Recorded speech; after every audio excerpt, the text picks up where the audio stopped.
Morning, guys.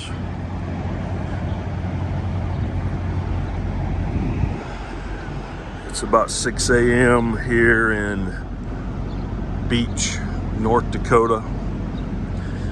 We're just a few miles short of entering into Montana. It's been a long time since I've updated you guys.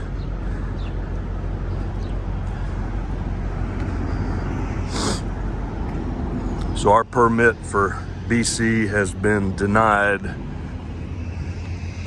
They called us Saturday telling us what they would approve. And unfortunately, we're just gonna be too heavy for what they will approve. So it looks like we're gonna get to the BC border, and the company that owns this machine is gonna send their truck across the border to pick the machine up. And they're only about 30 miles into BC, but it's kind of disheartening to me that if you look at their regulations, and we did, and the lady even says that's what it says, but the computer won't allow it, so we can't go. Basically what they're wanting us to have is on the trailer, we need 1 more inch of axle spacing per axle. Can you believe that? That's what we're being held up for. So, no big deal.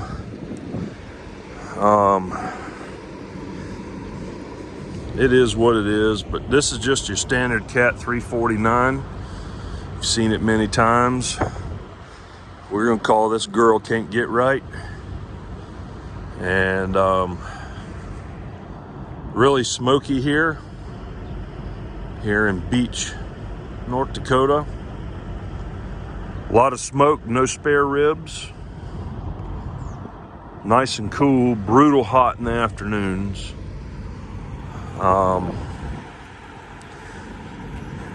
Truck's not fixed.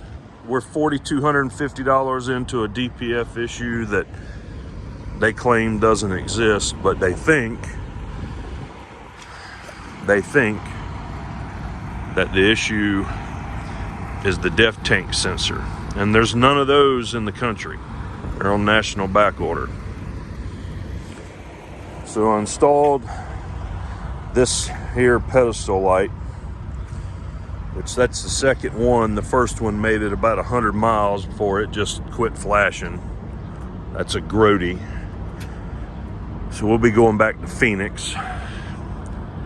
Our light bar on the truck turns off and on, off and on, off and on. So it needs a new controller, and Phoenix is telling me that it's on back order.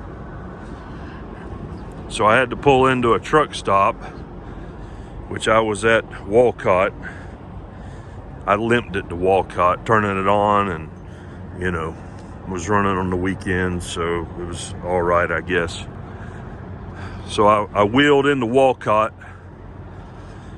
which is the I-080, world's largest truck stop, and got this here mirror mount deal until they can send me a new controller. Can you see that up there? So that's how we're running. And other than that, truck's been washed and cleaned. They did a pretty nice job with that.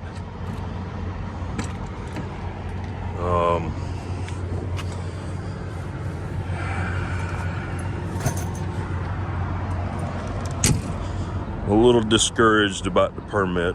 I think this is my final go with Canada. They just, I don't know, they don't like us. Hell, Dratchev don't even like me no more, so who cares? We'll just keep running the States. So they didn't get to wash exactly good, you know. They left this here on the Jeep because it was setting up on top of the trailer. Really pissed off with Trail King, and they know it. We've had all the hubcaps replaced on the Jeep. You can see the oil drips there. All that's been replaced. That's been warranted. Can't get right here is kind of beat up. She sounds like she's got a rod knocking in her.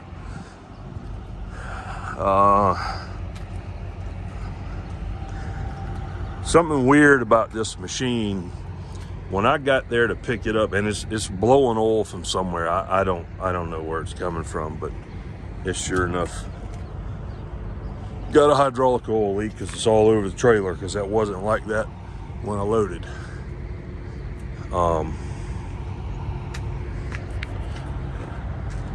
They wouldn't help me put the trailer together. They were total assholes at Jim Smith Contracting. Other than the guy in the shop, he was really nice. So I put it together with the excavator by myself. No big deal, just added a little extra time. Got loaded. They told me this machine has been sitting there 4 months. Someone else has been there to get it. Now, what's interesting about all this is when I unloaded in Quebec, I was asked to move this machine. I give them a price, and they said, no, that's too high. We got it beat for $1,000 less. Canadian company's coming to get it. Okay, good deal. Right, guys, that was 5, 6, 7 weeks ago. And they say the guy got there to load and put his trailer together, and for whatever reason just left. Didn't load it. So we went through a pretty stringent contract negotiation, which there was no negotiation. It was what our terms are. You know, $1,500 day layover. Machine's got to be clean. The rate, U.S. funds, either wire transfer before we load, or the broker has to pay us, because they're a Canadian company, and you know we won't have any recourse to be able to get paid. Which I'm not saying they wouldn't pay us, but it's just our terms. So they finally agreed, put our terms in the contract, and we purchased our permits, and here we are. So we are getting ready to fire up. I know some people want some driving video. I'm gonna set the GoPro up on the dash and attempt again to film some video of that for you. You guys, if you ever need a truck stop out here, this is a good one. It's right at the border. It's clean, very low traffic, lots of parking. Not a big place, but you know, you can see here it's not overrun with trucks. Bathrooms are super clean, showers are super clean. Not really any food choices unless you like Subway.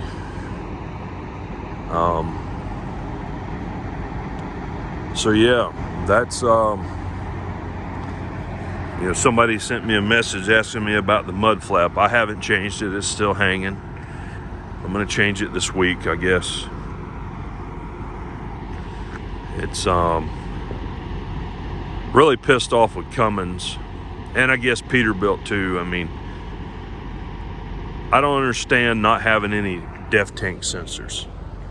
If this is a law that we have to run this shit, why can't you get this right? Stop building it in China. And on top of that, so my dad wanted a pickup like mine, so we ordered him one several months ago, another F-350 identical to mine. Be a 2022 model. And Ford now sends you emails confirming your order, and it's going to be built on this day. And they've pushed that truck now three different times.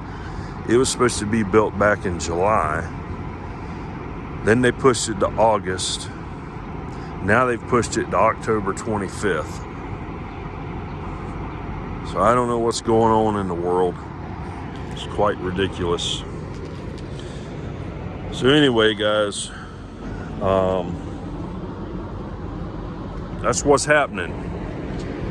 And I'm fixing to fire up and put this here rig in the wind and clean my trash out of the truck.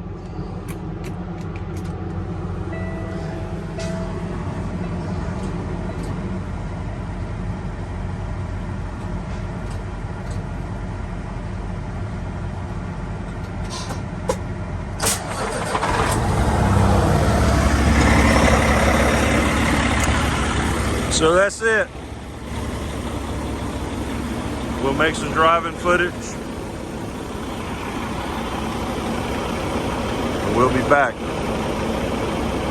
Hope you guys have been doing well.